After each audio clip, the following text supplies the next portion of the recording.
story. But I suppose you've already heard the one about Ida. Or haven't you?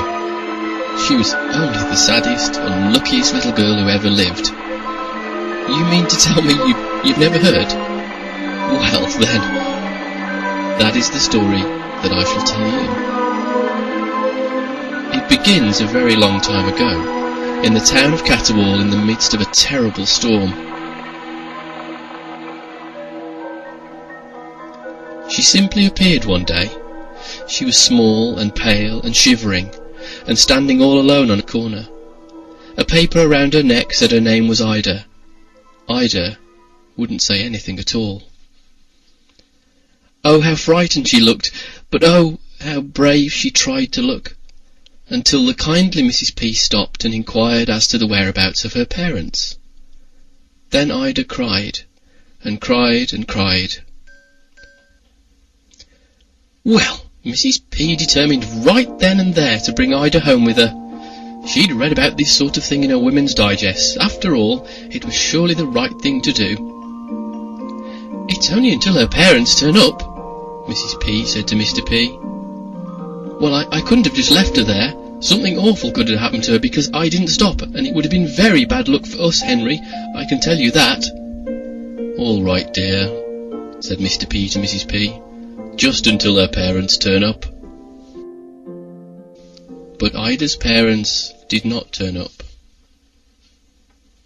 Mrs. P did not mind, and to tell the truth, neither did Mr. P. Ida was quiet and well behaved. She went to bed when told, kept her toys in order, and tried her very best to help with the household chores. In return, she had a home and a family, and seemingly not a fear in the world. Except, perhaps, for the neighbour's terrier, Petey, who made it quite clear that he wished to bite her ankles. The first sign of trouble came late one afternoon, announced by angry pounding upon the front door. It was Mrs. Pheasant, the P's next-door neighbour. "Where is she?" she screeched. "Where is the little devil?" She claimed that someone, only moments before, had savagely wounded the family dog. "I know it was Ida. I know it was because I looked out of the window the moment I heard Petey, and that girl was in my yard. He's broken his leg, you know, and I'll expect you to pay for his care." The P's were bewildered, of course, but Mrs. Pheasant was known to exaggerate. Ida was too frightened of Petey to cause him such harm, but Petey recovered and Mrs. Pheasant never bothered the P's again. The incident was soon forgotten. The real trouble was much stranger and only beginning. There was the morning in the garden with the horde of black snakes. The Sunday at St. Parsley's, when the baptistry turned to oil. The great bat found in Catterwall Park. And every time something truly bizarre happened, Ida was nearby. It made the more superstitious folk simply buzz with gossip. "That little orphan girl of yours is bad luck," some said.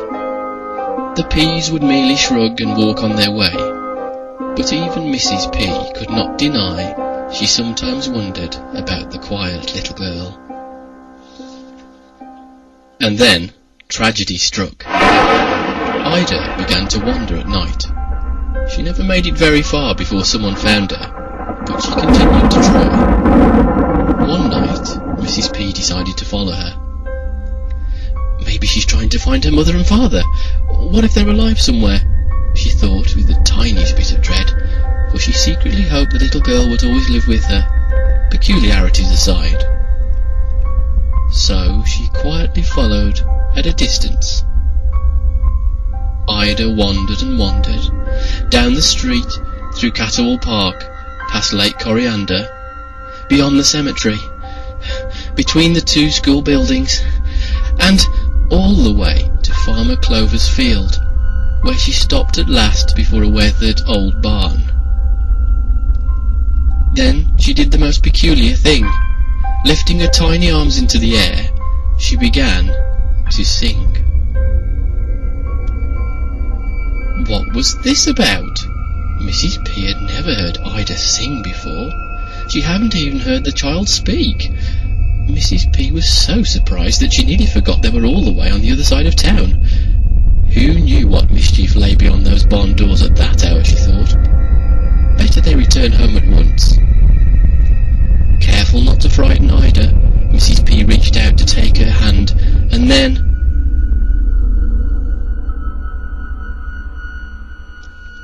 When Farmer Clover rose for his early morning work, he was startled to find an odd little girl sitting on the grass before his barn. Beside her lay Gladys P. She used to buy eggs from him, didn't she? He thought. But now she lay quite still, barely breathing, her face frozen in terror. Mrs. P was alive, but she would never speak again. Distraught with grief and very much afraid, Mr. P sent Ida away. That day, Ida cried almost as hard as when she'd first been found, all alone on a corner